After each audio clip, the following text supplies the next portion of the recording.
अक्सर जब राजनीति जैसे शब्द का जिक्र होता है तो दिमाग में सफेद कपड़े और सर पर लंबी टोपी लगाए कुछ महापुरुष अपने आप प्रकट हो जाते हैं, लेकिन हकीकत में ये तो बस नाम के लिए बदनाम है। पॉलिटिक्स की सबसे तेज आंधी चलती है माया नगरी मुंबई में, जहां पे फिल्म इंडस्ट्री नाम का राक्षस धीरे धीरे मजबूर लोगों के सपने और आखिरी में उनकी जिंदगी को बूंद बूंद निचोड़ लेता है। सुशांत सिंह राजपूत एक टैलेंट से भरे हुए कलाकार जो बिना किसी के सपोर्ट पे सिर्फ अपने मेहनत के दम पर फिल्म इंडस्ट्री के मशहूर सरनेम वाले एक्टर से कंधा मिलाकर खड़े हुए थे, अब वो इस दुनिया को अलविदा बोल चुके हैं। लेकिन दिल पे पत्थर रख के मैं आपको बता दूं कि सुशांत पहले नहीं थे और शायद आखिरी भी नहीं होंगे। कारण हजारों हैं जिनको शब्दों में उतारना असंभव है, लेकिन कुछ बातें हैं जो घटियापंती की सारी सीमाएं लांघ चुकी हैं और उनके पीछे बैठे हुए लोगों की खाल खींचना काफी जरूरी हो गया है।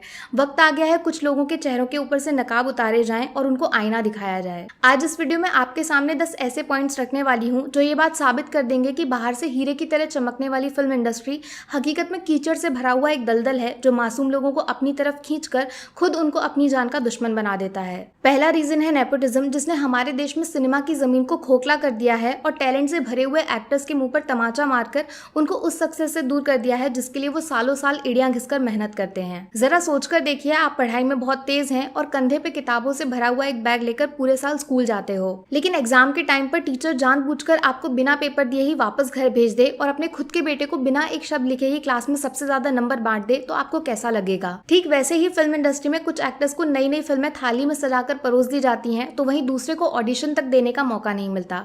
जो इसके खिलाफ आवाज उठाते हैं उनको पागल घोषित कर दिया जाता है या फिर काला जादू का इल्जाम लगा देते हैं। दूसरा रीजन है डुअल नेचर, या फिर शुद्ध भाषा में बोलूं तो दोगलापंती। कुछ मशहूर प्रोड्यूसर्स हैं जिनकी जेब काफी मोटी है और अक्ल उससे भी ज्यादा मोटी हो चुकी है। ये अपनी दुनिया के राजा हैं और बाकी सब इनके लिए कीड़े मकोड़ों के बराबर हैं। आयुष्मान खुराना ने अपनी बुक में एक किस्से का जिक्र किया है जब स्ट्रगल वाले दिनों में उनको करण जौहर की ऑफिस का नंबर देकर बोला गया था कि आपका करियर सेट हो चुका है। अगले दिन फोन किया तो जवाब मिला कि नंबर गलत है। दूसरी बार मिलाया तो बोला गया कि प्रोड्यूसर साहब बिजी हैं, बाद में मिलाना।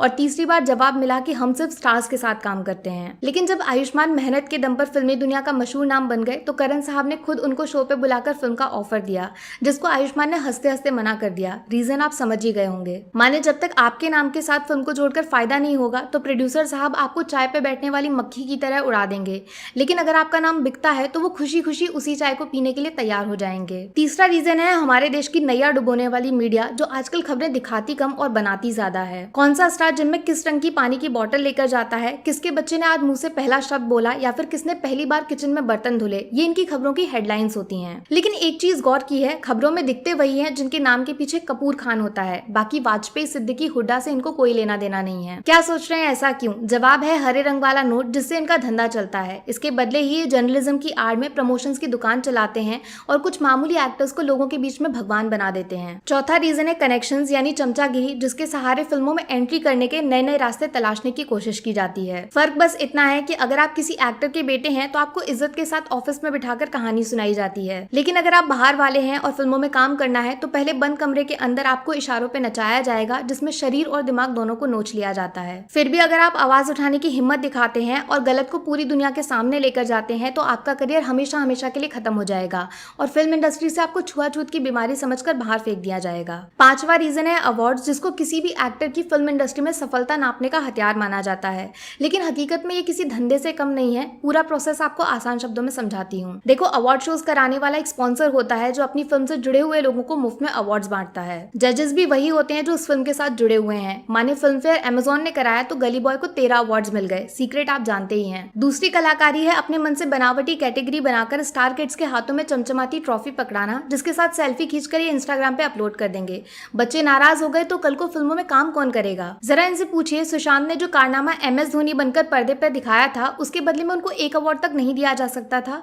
अगर जवाब ना है तो फिर डिक्शनरी से अवार्ड नाम का शब्द हमेशा हमेशा के लिए मिटा दीजिए। छठा रीजन है उधार वाली इज्जत, जिसके बिना मुंबई में काम तो छोड़िए, कोई आपकी तरफ मुड़कर देखने की कोशिश तक नहीं करेगा। अगर फिल्मों में काम करना है तो आपके पास अच्छा खासा बंगला होना चाहिए। प्रोड्यूसर से मिलने जाओ तो बड़ी महंगी कार से उतरना पड़ेगा, और हाँ, पार्टी करने शहर के सबसे महंगे क्लब लग नहीं गए तो आप फिल्म लाइन के काबिल ही नहीं है। ये सब दिखावे वाला खेल अब एक्टर्स की जरूरत बन चुका है, जिसके बिना आपको पूरी तरह नजरअंदाज कर दिया जाएगा। पैसे नहीं है तो फिर उधार मांगिए, बैंक से लोन लीजिए, हाँ लेकिन वापस चुकाने के लिए आपको काम मिलेगा इसकी कोई गारंटी नहीं है। सातवां रीजन है so called a list TV shows, जो कहने के लिए तो सिर्फ एंटरटेनमेंट के लिए बनाए जाते हैं, लेकिन हकीकत में इनका इस्तेमाल अपने अंदर छुपी हुई भड़ास निकालने के लिए किया जाता है। कॉफी के बहाने आपसे पूछ लिया जाएगा कि फलाना एक्टर तुमसे बेकार क्यों है, वो पार्टी में गरीबों जैसे कपड़े क्यों पहनता है, या फिर किस तरह वो इंग्लिश बोलने में अटकता है। उस पर मजेदार चुटकुले बनाए जाते हैं। कमाल की बात यह है कि इन शोज का मकसद एंटरटेनमेंट बिल्कुल नहीं है, बल्कि ये अपने चुनिंदा दोस्त या फिर उनके बच्चों को पॉपुलर बनाने का एक शॉर्टकट तरीका है, जिसमें एक एक्टर को नीचा दिखाकर दूसरे को बेहतर साबित किया जाता है। आठवां रीजन है स्टार किड्स वर्सेस आउटसाइडर वाली जंग, जिसमें अक्सर छोटे शहर से बाहर आए लोगों को दरवाजे पे लगी हुई दीमक की तरह देखा जाता है,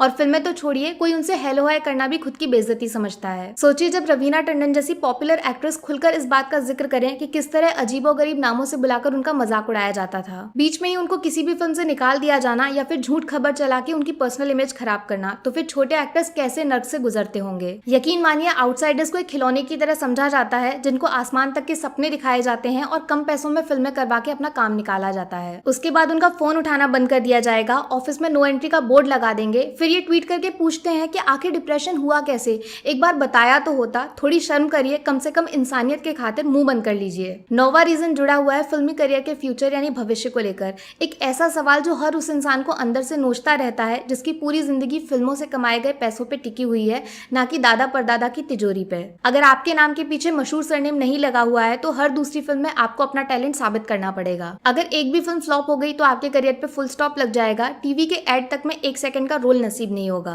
वहीं अगर आप कपूर खानदान से हैं तो फिर आप बिना हिट फिल्म दिए सिर्फ फ्लॉप्स देते जाइए, उसके बावजूद आपका भविष्य सूरज की तरह चमकता रहेगा। या फिर गूंगा बनकर बिना डायलॉग्स बोले भी आप सेलिब्रिटीज वाली रेस में दौड़ते रहेंगे। 10वां रीजन किसी और के साथ नहीं बल्कि हम लोग यानी ऑडियंस के साथ जुड़ा हुआ है, जो घटिया से घटिया फिल्म को 200 करोड़ की कमाई करा देती है और अच्छी से अच्छी फिल्म को 2 करोड़ भी नसीब नहीं होते। जब मेहनत से बनाई गई फिल्म बुरी तरह पिट जाती है और टैलेंटेड एक्टर के माथे पर फ्लॉप का स्टिकर लगाया जाता है तो उसका दिमाग किस हादसे का शिकार होता है उसका अंदाजा लगाना भी नामुमकिन है। अगर जुड़वा 2 जैसी फिल्म 130 करोड़ से भी ज्यादा की कमाई कर ले और सोन चिड़िया जैसी मास्टरपीस सिर्फ 4 करोड़ में सिमट जाए तो समझ लीजिए कि फिल्म से जुड़े हुए एक्टर्स फेल नहीं हुए हैं, 100 में से 0 नंबर हम लोगों के हैं जो अनजाने ही एक अपराध में शामिल हो गए। उम्मीद करती हूँ आप इस वीडियो को बनाने का असली मकसद समझेंगे और बहरी हो चुकी फिल्म इंडस्ट्री के कान में इन सवालों के शोर को पहुंचा देंगे।